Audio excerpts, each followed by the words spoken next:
होते, क्योंकि शैतान जो काम करता है वो धीरे धीरे करता है, वो एकदम से काम नहीं करता। वो बड़ा इतना पेशेंस अगर क्रिश्चियन लोगों की लाइफ में आ जाए ना, शैतान जितना वो सफल हो जाए, मैं बता रहा हूं आप, वो पेशेंस से काम करता है, धीरे धीरे धीरे। देखिए किस प्रकार से प्रभु के दास बता रहे हैं कि शैतान धीरे धीरे से काम कर मसीह जीवन को पूरी तरीके से बर्बाद कर देता है, और मसीह लोग अगर इस प्रकार से धीरज धरते तो वो सफल हो जाते। आइए जानते हैं प्रभु के दास ने आगे और क्या कहा। और कुछ कनानियों को रख लेते थे, नहीं नहीं ए मेरे खेत कम करूंगा, ए मेरे घर च काम करूंगा, ए मेरी रोटियां बनाऊगी, ए मेरे पोछे लाऊगी। जो खेत च काम करूंगा तो खेती वधूगी, जो खेती वधूगी ही रब दे घर दशवंध ज्यादा देवांगे।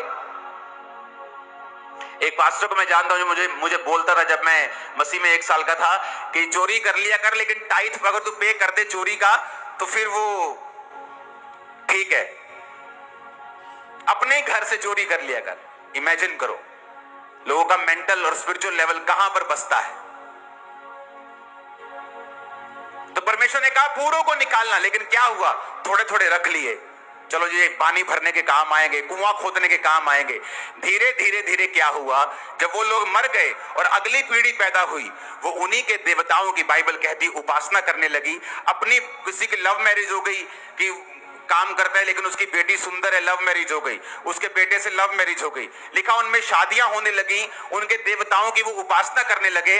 और वचन में लिखा है, परमेश्वर ने कहा था कि जब तुम मेरी वाचाओं से मुड़ जाओगे, मैं तुम्हारे शत्रुओं को आज्ञा दूंगा कि वो तुम पर कब्जा करें और तुमसे काम करवाएं, तुम्हारे बीजों को खा जाएं और तुम बेचैन रहोगे। और सारे वचन उनकी लाइफ में पूरे होने लगे। रीजन ये कि परमेश्वर की आज्ञाओं को माना नहीं। अगर उनको निकाल दिया होता पूरी तरह से, ना वो वहां पे होते, ना उनके बच्चे उनकी लड़कियों से लड़कों से शादी करते, ना वो फंसते, ना वो दुश्मनों के अधीन होते। क्योंकि शैतान जो काम करता है वो धीरे धीरे करता है, वो एकदम से काम नहीं करता। वो बड़ा इतना पेशेंस अगर क्रिश्चियन लोगों की लाइफ में आ जाए ना, शैतान जितना वो सफल हो जाए, मैं बता रहा हूं आप, वो पेशेंस से काम करता है, धीरे धीरे धीरे। थोड़ा सा स्टेप कि रहन दो, तुम्हारे घर चराएंगे, तुम्हारे पशुओं को चराएंगे, कहां तुम लेबर ढूंढते फिरोगे, रहन दो इनको, कोई बात नहीं, ये कौन सा कुछ कर रहे हैं, ठीक है रहन दिया।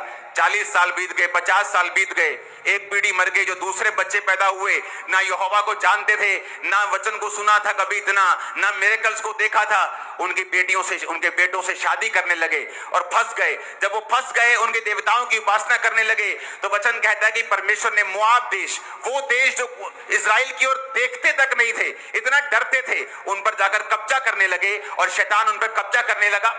शैतान आपके ऊपर कब्जा नहीं कर सकता जब तक आप परमेश्वर के वचन से नहीं हटते हैं, जब तक आप परमेश्वर के वचन को नहीं तोड़ते हैं। शैतान आपके ऊपर लीगली कोई अधिकार नहीं रखता अगर आप परमेश्वर के वचन के अंदर खड़े हैं तो।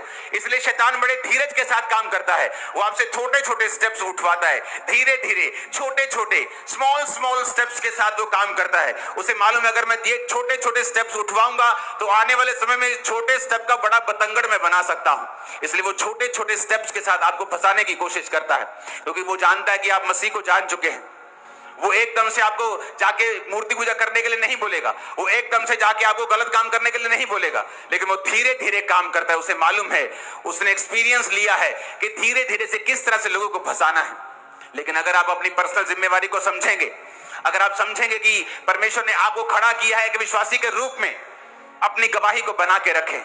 अगर आपके बेस्ट फ्रेंड के सामने आपकी गवाही सही नहीं है, आप एक रियल क्रिश्चियन नहीं हो। अगर आपकी परमेश्वर के वचन को सुनने और जानने के लिए हमारे चैनल को सब्सक्राइब और वीडियो को लाइक जरूर करें।